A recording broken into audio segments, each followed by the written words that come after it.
خدا کی زندہ اور پاک کلام میں سے زبور کی کتاب اس کا 110 باب۔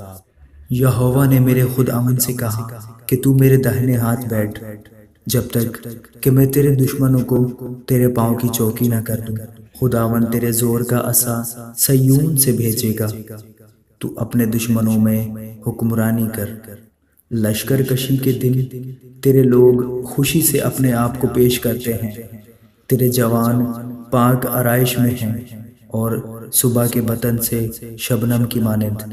خداوند نے قسم کھائی ہے اور پھرے گا نہیں کہ تو ملک صدق کے طور پر ابد تک کاہن ہے۔ خداوند تیرے داہنے ہاتھ پر اپنے قہر کے دن بادشاہوں کو چھینٹ ڈالے گا۔ وہ قوموں میں عدالت کرے گا اور لاشوں کے ڈھیر لگا دے گا، اور بہت سے ملکوں میں سروں کو کچلے گا۔ وہ راہ میں ندی کا پانی پیے گا، اس لیے وہ سر کو بلند کرے گا۔ آمین۔